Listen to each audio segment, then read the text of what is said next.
A lot of things are happening all at once, right now, and none of it is good for any of us or anything. Welcome back to the Prepared Mind channel, where we gleefully talk about the end of the world. Actually, we talk about the end of the world, or this paradigm changing, but it's really not done with any glee, right? What we do know, and I'm hearing more and more people say, I actually do find fascinating. I find it fascinating and interesting that people realize we have to go through what's coming. You can hear it on economic channels. They're saying, yep, we're going to have a crash, right? We need to reset things and have a money issue. You hear it politically.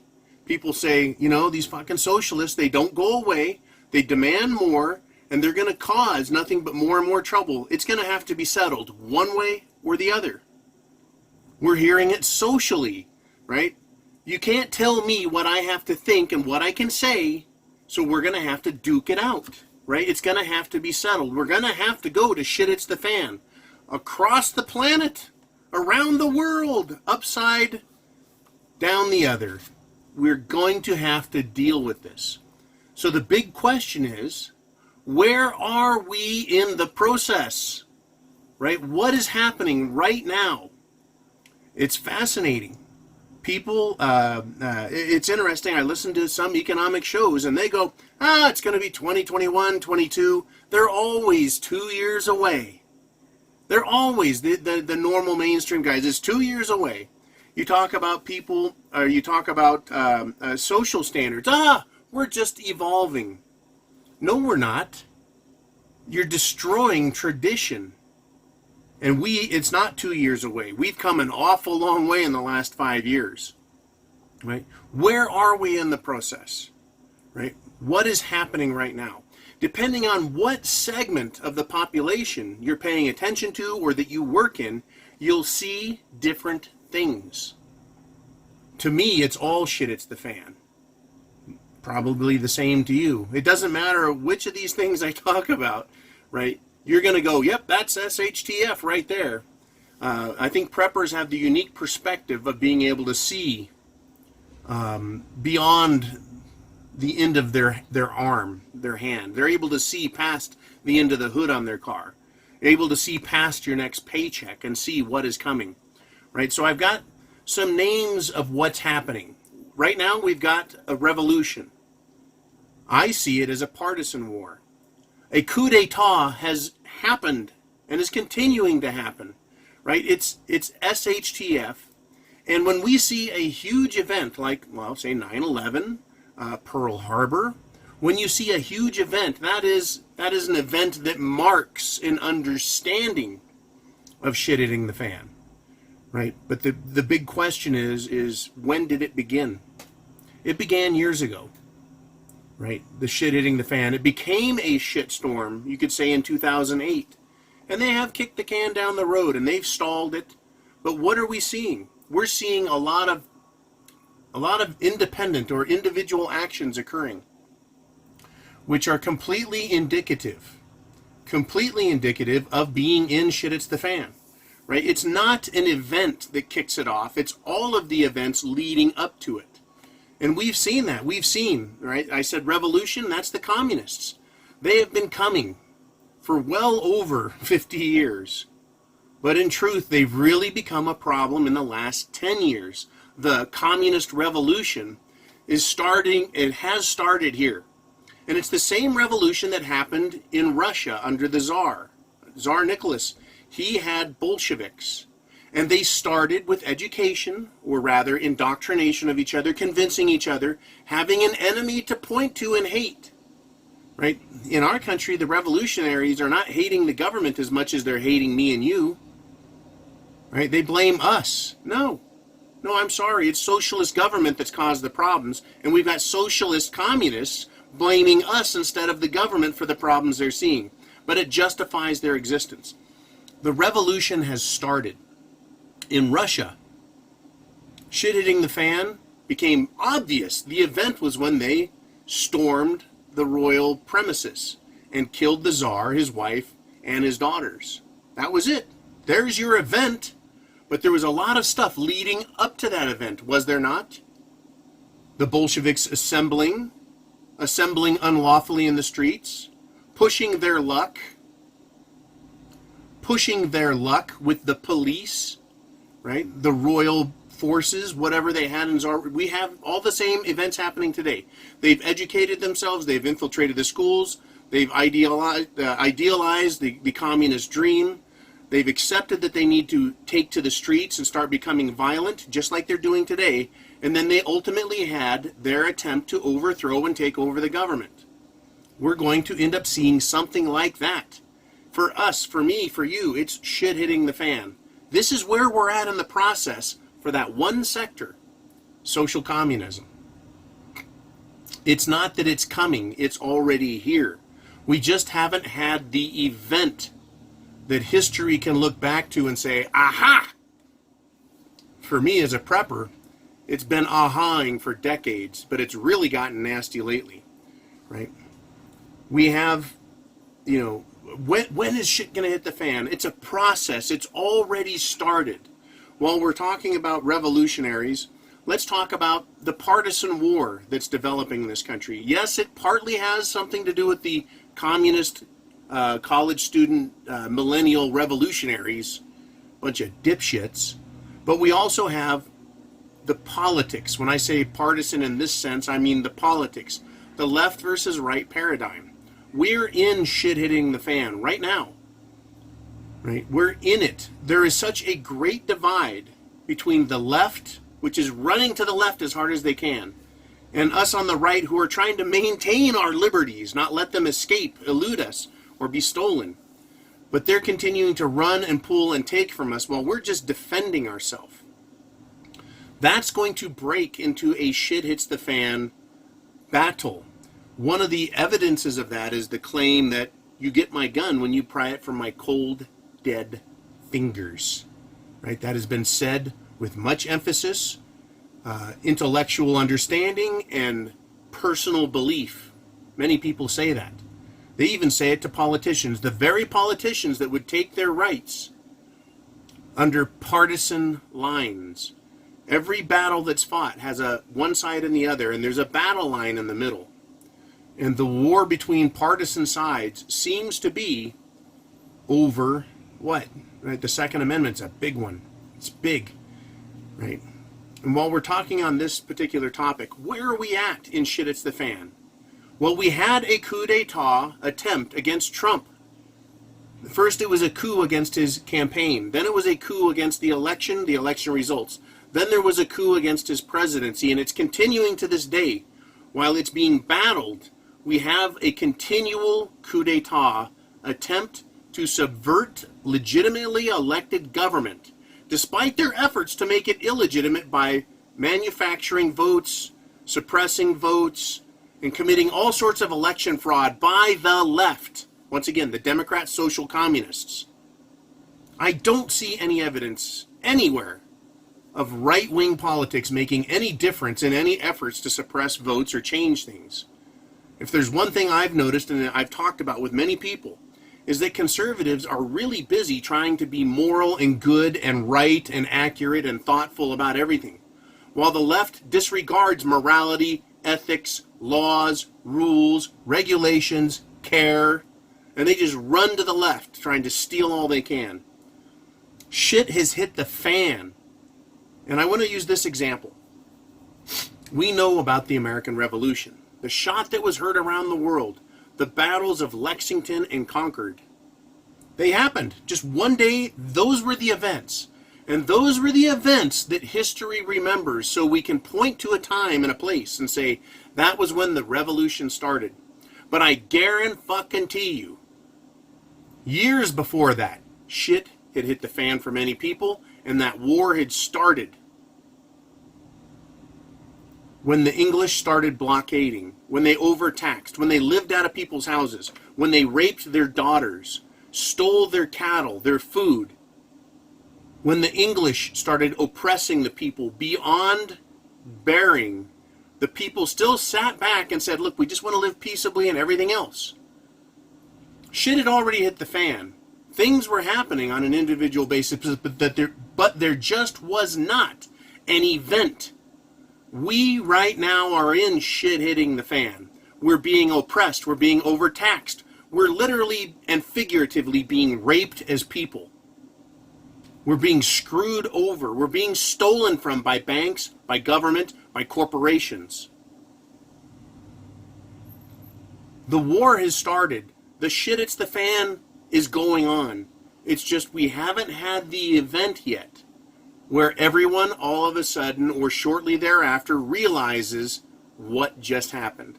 When Lexington and Concord happened, when the English said, we're taking your guns, when the English said, we're taking everything you have, when the English said, we're going to take your lives, and people fought back, it took days and weeks for news of that to happen.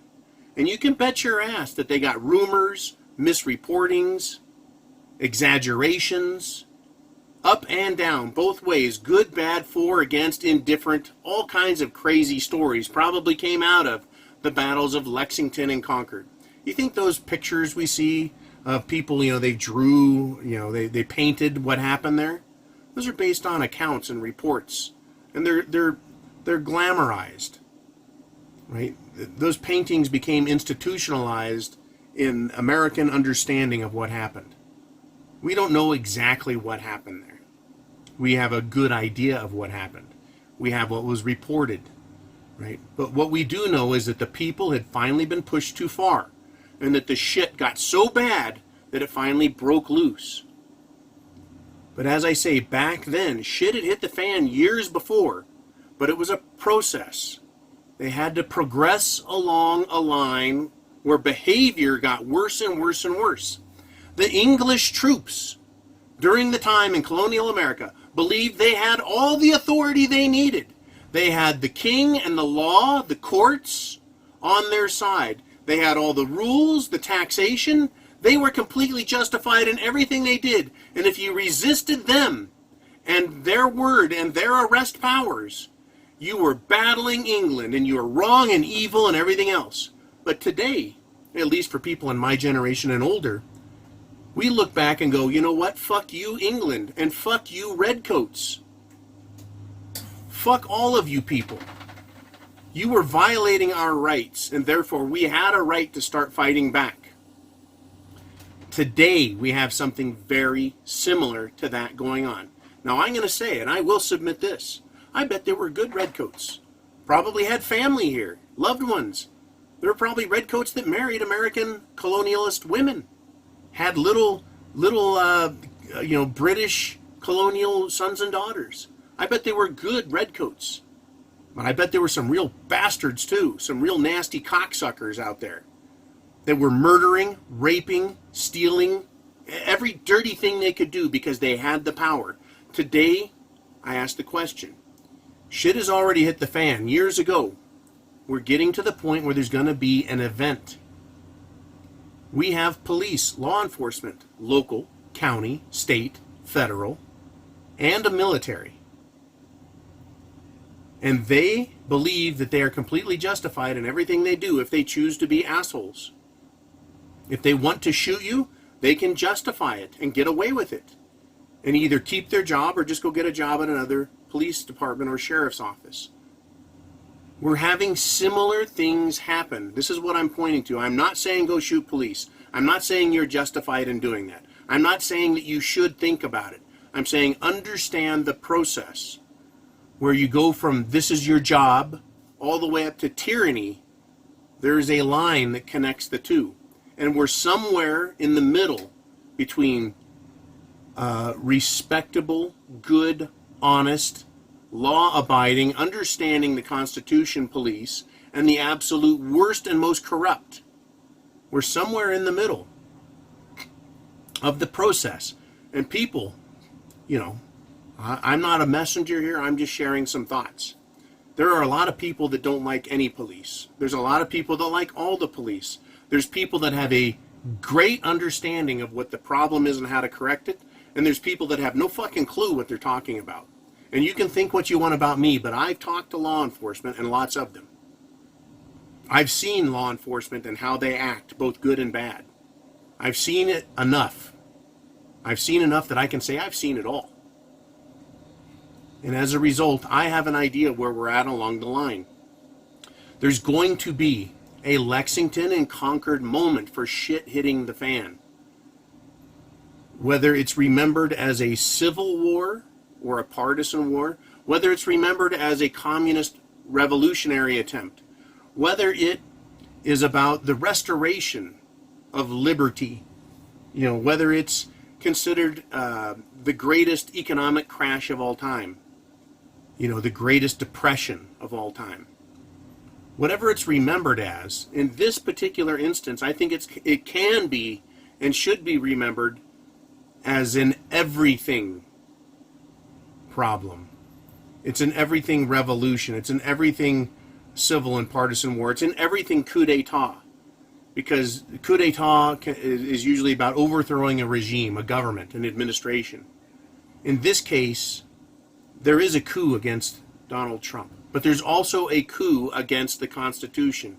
And it has been coming and building up for a long time. It is also in the process of going from constitutional republic to absolute tyranny and destruction of that Constitution. We're in the process. You need to think about where we're at, how close we are to the point where you think something is going to break. And I have been at that point for many years. We've come awfully close. All the topics we've talked about, we've been awfully close a number of times. Awfully close. When we had Barack Obama in office, there were calls for suspension of the Constitution and an implementation of Obama administration dictates, which would have been under socialist concepts. Remember, he was a student of Saul Alinsky and other communists. Literal communists. He was controlled by fascists, Obama was. But he was raised with these social communist concepts. Essentially, he sold out. At his level of power, what difference did it make to him who was in charge, as long as he had that power? And the push was for some form of socialism, whether it's social communism or whether it's social corporatism. I'm going to use that term from now on. Social corporatism. I believe that we're in the process. The shit in the fan has already started, but we haven't had the moment, and we're not seeing a total collapse of everything on the streets. That day is going to come. That moment will come. That event will happen and occur. And then, over the course of days or hours, it is a much faster news cycle these days. You don't have to wait for some guy on horseback to ride by with papers or shouting at the top of his lungs, right? The Redcoats are coming, or Battle of Lexington and Concord. It's going to be a faster, so when the event happens, we'll hear about it faster. And then we're going to realize as we look out our window and out our front doors, as we look down the street, as we talk to people, as we watch TV, we're going to realize something really big has happened. Something really bad has occurred. A major part of the machine of our world is broken. And that is what is coming. And we could see little bits of all of this happening. When shit hits the fan, in D.C., there could be a literal coup d'etat. In college towns around the country, we could see the revolution from the communists. Right? In Wall Street and other economic centers in every big city, we're going to have economic collapse. In our own personal little lives, our businesses are going to be affected. Our local banks may or may not have cash, may or may not be able to continue to administrate a banking system that helps. Right? We're going to see lots of problems. Shit hits the fan, supplies, food, water, right? Clothing, medicine. All of these things can fall apart, disintegrate. Right? The day-to-day administration, the day-to-day functionality of these systems, our supply systems, our infrastructure systems, our power, right? All of these things can come apart very quickly, or they can come apart in a slower process, taking several days. And they could, in essence, be very light, and that is what I am hoping for. There's John's hopium. Light shit hits the fan, please. And I don't want to fucking die and have everyone else die. I would like things to be solved as civilly as possible and with the least amount of pain for the least amount of people as possible. But there is going to be pain and suffering and loss coming. all kinds of loss. But you know, this is where we're at today. This is how I see things today. We've already had shit hitting the fan, and we're in the government, the economy, people, businesses. We're in the process of trying to tampen it down, to fix it, to quell it, to stomp it out. But it's continuing to grow. The anxiety, the anger, the fear, the lack of other options, right? There's no options for the banking system. It doesn't look like there's any options for the Democrats. They must try to impeach Trump because they don't have a presidential candidate. The banks have no option but to print more money. Your corporation, your company that you work for, has no option but to start firing people, laying them off, going out of business. Right? When there's no options available, the most extreme choices are the ones that are left. Right? And that is all the conflict, loss, the crash, the collapse, the violence, the fear, the hatred comes out. Once again, it becomes an extremist situation. We've already started, and it's becoming more extreme, is it not? At some point in the middle, we're going to have an event. That event is going to be what is remembered, what set it off, and how history records it is going to be interesting. Was this a communist revolution? Was it a coup? Was it a restoration of the republic? Was it the dissolution of the banking system and the reimplementation of sound money that helps businesses operate and perform at peak efficiency versus always paying back on a debt for fresh air? There's so much to what's going on. It's so hard to understand. And I spend a fair amount of time thinking about it and talking with others and learning from others as much as I might be able to offer more to a conversation. So, but thankfully, you know, I have this awesome platform, the Prepared Mind Network, to talk to you guys and share my ideas, and you in turn can put your ideas. You know, what do you think is going to be the event? Is it going to be an attempted takeover by commies or a coup d'etat by the Democrats? Is it going to be a military breakdown? Is it going to be a law and order breakdown? Is it going to be a supply, food, water, shelter, clothing, medicine? Right? Is it going to be an attempt to take away our rights that causes the event to happen? Or is there going to be like a quick series of dominoes that all fall, all clickety-clacking away as things take a shit? Right? So far, it's been a slow, steady increase in shit-it's-the-fan tension across the spectrum, in my opinion, across the spectrum of all avenues of our current life. So anyways, just some thoughts. Always some thoughts. Thank you for supporting the Prepared Mind channel, for supporting me. I appreciate it tremendously. Without you, I wouldn't be here. Without you, I would be doing some other job. But because of you and your efforts to sponsor through Patreon, watch commercials, right? To share this video with others, to talk about prepping with others, everything you do matters. Everything you do contributes. And lets people know you need to get ready because chance favors the prepared mind is yours. You guys be very cool. Thank you again.